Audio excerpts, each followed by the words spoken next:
but the Timberwolves bounced back.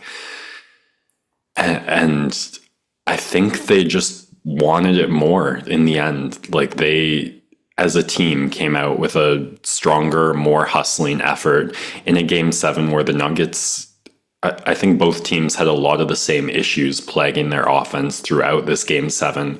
Anthony Edwards completely sealed in the first half, only ended the game with 16 points.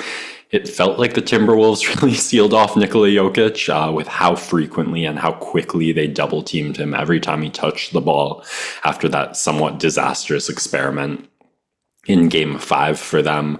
He still managed 34 points, so I don't know if I can say he was sealed, but a lot of his floor generalship, a lot of his ability to just completely run the offense and make decisions about the game flow was taken away from him.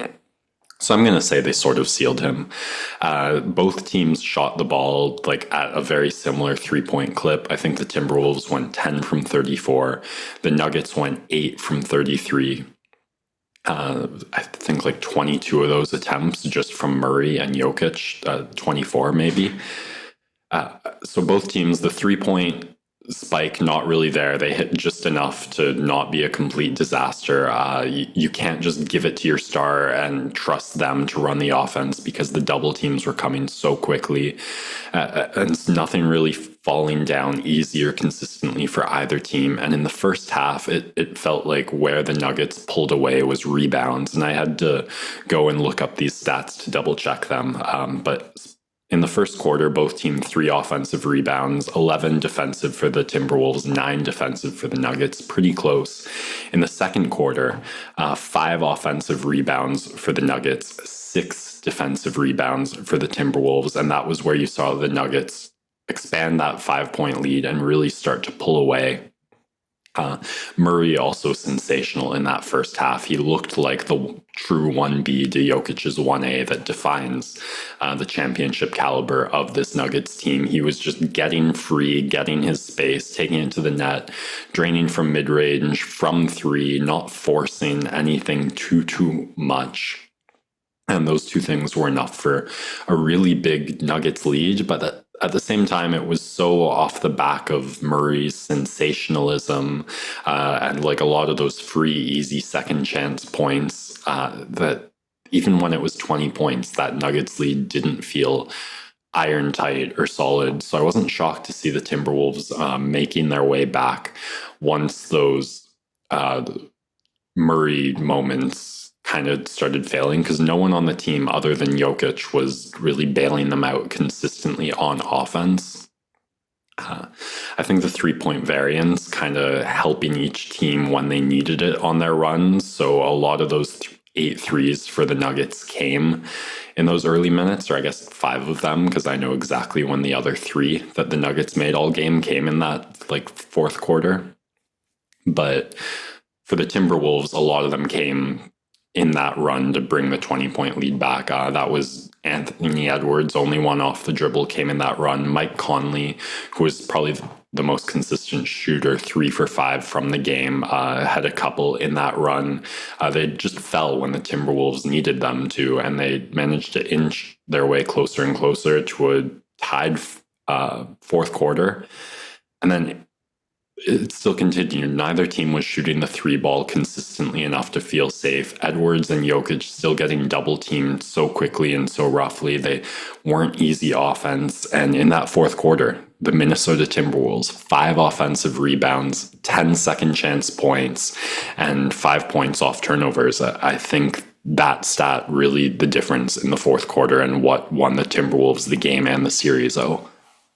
I'm going to take a different angle from the rebounding. Obviously, the energy was huge there for the Wolves, but I mean, for them, what it's been all year long and should be a really important lesson for them to take into the next round of the playoffs here is the defense, right? Like this is what carried them through stretches of the season where they really struggled in late games scoring the basketball, and that's how they lost quite a few of their games and cost them the 1 seed.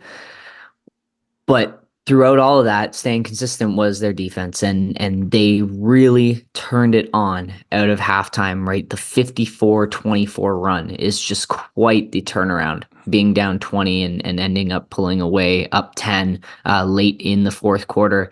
And despite 6 of 24 shooting, the Kobe stat line from the 2010 finals, Anthony Edwards impacted this game in a bunch of different places. And it was a huge jump of maturity for a guy who's only 22 years of age, facing really his first true tough test from a defending champion.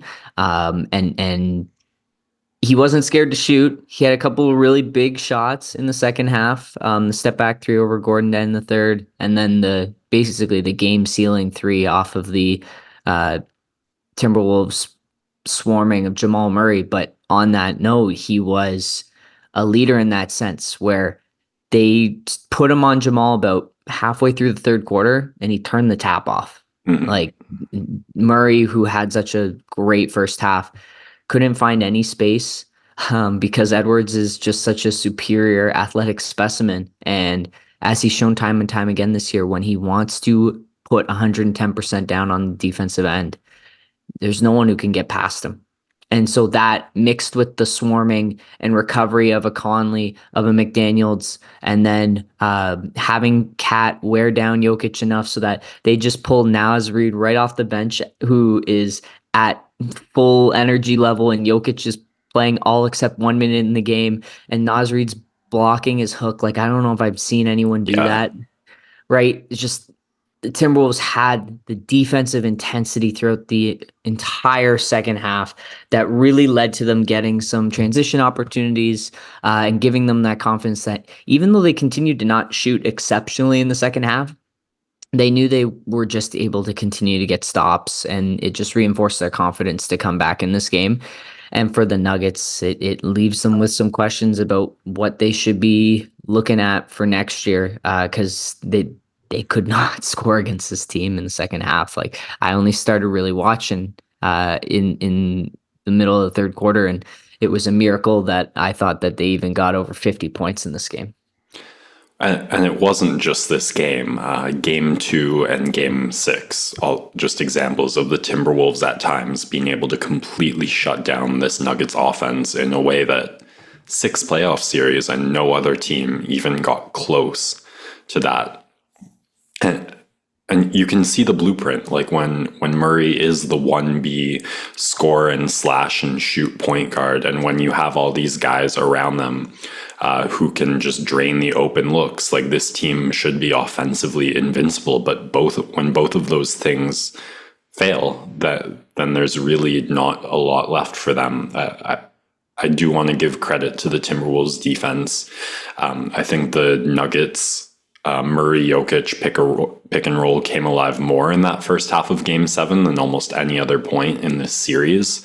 And I thought the way they adjusted to have both defenders collapse and focus on containing Murray and taking away the space he was using in that first half to get to the rim and find his spots and saying, okay, Jokic, you can drop back, have the open look at the 3-point line, we'll give it to you.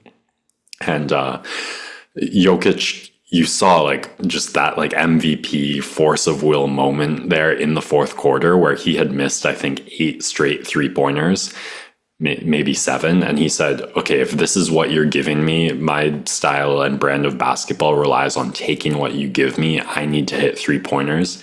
He hits the first one wide open and then hits the second one with Cat in his face. But that adjustment came a little too late. And that quality or ability just not as reliable as other parts of his game. So not something you're comfortable with going down and just running like 5 straight plays of trying to get Jokic that drop, pick, and pop. And that's what the Timberwolves defense was giving the Nuggets. So I'm going to also, the one other thing I wanted to mention was just the transition defense from the Nuggets was insane in the first half. Like, I can think of 4 layups that were gimmies that Aaron Gordon, Michael Porter Jr., that was the one impact Michael had on the game. I think he had 2 really great chase down blocks, but Christian Braun, they shut down some really easy if it's not a Game 7, there's probably a foul called on the defensive effort. But just those types of plays were helping the Nuggets build that lead, and that energy disappeared in the second half. So I think Christian Brown shows a lot of promise to step forward. Peyton Watson, I think, is going to grow. Contract-wise, I can't think of where the Nuggets sit off the top of my head, but this is still one of the best teams in the league, but things shut down consistently enough for this series that they have some questions to address this offseason, but we're still in the playoffs, so we can focus the talk on the teams that are still in the playoffs. Absolutely. I mean, to wrap it up, for the Nuggets, they'll be looking at Michael Porter Jr. as kind of the key thing to make a decision on. I think in the end, they'll probably keep the majority of the core together and try and add around the edges and hope their younger guys take that jump in development that they were betting on, hopefully having that this year. But like you mentioned, and then Julian Strawther's the third guy who probably ends up taking Reggie Jackson's minutes, ideally for them in the coming years as a creator, as their 9th, 10th guy. But yeah, it's going to be interesting to see what they do. I think they probably need a couple more vets to fill into the rotation, because they made a gamble this year and they ran into the one team that's probably built the best to stop them, and maybe they'll get a little bit lucky next year and not have to meet Minnesota again. But that's certainly one that they're going to look at. I think Jamal's legacy is hurt slightly by the Edwards lockdown. They'll have the opportunity to rematch in the Olympics this summer, which will be very, very fun. And then, of course, Jokic was brilliant. I don't think his legacy is tarnished in any way, shape, or form. And then on the other side, it could have been a game where Edwards goes off the rails from a legacy perspective. Nuggets did a great job, like you said, of building a wall, stopping Minnesota in transition. And he just continued to attack the rim and make smart plays. There were a couple moments where it looked like he forced shots, but for the most part, he was trusting, relying on his teammates, and they repaid him with a couple of crazy shots. There was a Jaden Daniels floater.